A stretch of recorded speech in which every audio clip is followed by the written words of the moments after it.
Hey friends, welcome to another episode of A Reader and a Cinephile. I made good use of the shortest month of the year, chasing down Oscar-nominated films, finishing my Sundance films, and tackling my own watch list meant I watched 39 films last month. While I saw lots of stellar movies last month, one film shattered me in the best possible way. If you'll indulge me, I'd like to share the review I wrote for my recommendation for the month. It's a little longer than our normal reviews, but I think it'll be well worth it. For more than 2 years, heartbreaking images from Israel's prolonged war in Gaza have filled our television screens and social media feeds. In those 2 years, this war has morphed from Israel responding to a surprise attack by Hamas into something that feels like the systematic removal of the Palestinian people from the Gaza Strip. In those 2 years, countless books, essays, and documentaries have entered the public sphere with the mission of humanizing the unique experiences of this war. Interacting with a few of them, my eyes have been opened to the sheer terror being visited upon the Palestinian people. In these stories, I have witnessed true stories of forced removal, bombings of hospitals and schools, medical professionals who are unable to access resources to save lives, or a complete lack of access, starvation, and a daily ritual of terror. Over the course of this war, these images, videos, and stories have become so ubiquitous that I have grown numb. This numbness has morphed into helplessness and detachment. As I chased down films nominated for the 98th Academy Awards, I felt ready to move on from Israel and Palestine. Living in the Pacific Northwest region of the United States, I felt powerless. This isn't a feeling I relish, but for my own sanity, I felt myself detaching. Then I encountered this film, The Voice of Hind Rajab. This film opens on a busy Red Crescent emergency call center. From the beginning, we understand that the voices we hear on the other side of the calls are real people. Everything else we experience is a dramatized response to those voices.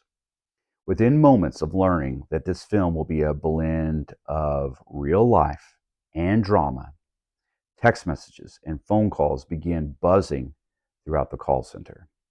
Soon, we hear the frightened voice of a 6-year-old girl named Hend Rajab. Through patient conversation, we learn she is trapped in a car. She is surrounded by the corpses of family and friends. In the background, we hear the persistent soundtrack of war. Now, using geolocation and descriptions provided by the young child, those working in the call center locate the young girl. This is the easy part. The more daunting challenge is rescuing her.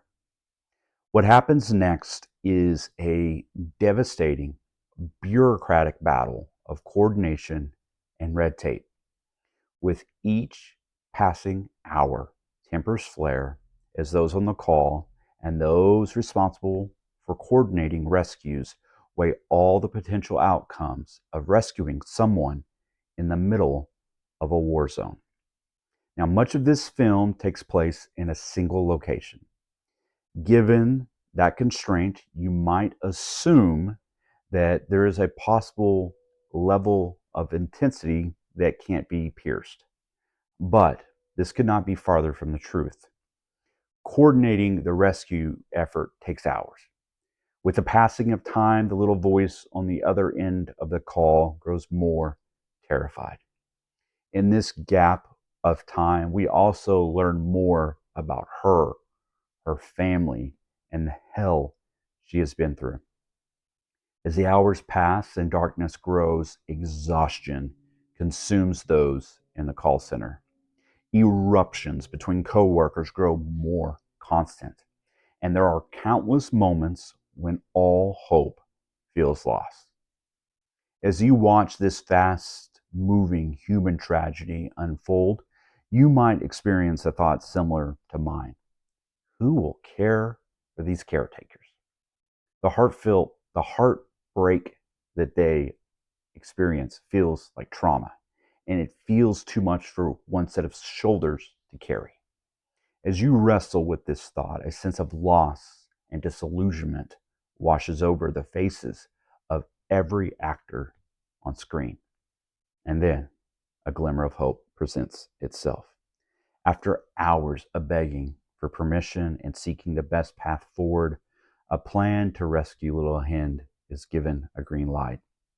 As exhaustion morphs into relief, we, filled with renewed hope, watch an ambulance navigate war-torn city streets. Watching the ambulance move on a map, we see them get closer to the ending we hoped for when this story began. And then shots are fired and all goes ghastly quiet.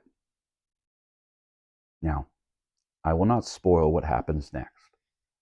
As the credits begin to crawl up the screen and the house lights lifted, the protective veil holding us all in place, my fellow audience members and I found ourselves unable to move. I cannot speak for them. I can only speak for myself. Sitting there with tears steadily streaming down my face, I first found myself wrestling with guilt.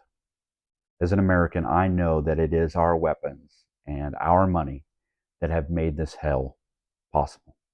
As an American, I feel complicit in a genocide. I found myself reeling and consumed with a deep shame. I still do. Families torn apart, countless thousands dead, and the innocence of children lost forever. I felt personally at fault for what has been done in my name. Throughout this film, little Hend begs with her rescuers. Over and over again, she pleads, please come, please come. Surrounded by death and scenes that no person should ever experience, she talks of being afraid of the dark, school, friends, and family. As the credits rolled, I realized that life for the people of Palestine will never be the same again. In my estimation, this is the most powerful film I have ever watched focused on Israel's war in Gaza. It shook the dust off my complacency. It broke my heart into 1,000 pieces with its blending of truth and dramatization. It delivers on a profoundly unique cinematic experience everyone, and I mean everyone, should experience. I left the theater forever changed and recommitted to seeking action and justice for my fellow human beings. And that is my film recommendation for February. As always, I want to thank you for spending a few minutes with me, but I do want to hear from you. What did you watch last month? Did anything absolutely floor you? If so, let me know in the comments below. I want to hear from you. Finally, please follow along by hitting that follow or subscribe button. It is the best way to show that you are digging what this independent creator is putting out in the world. Until next time, be good to each other.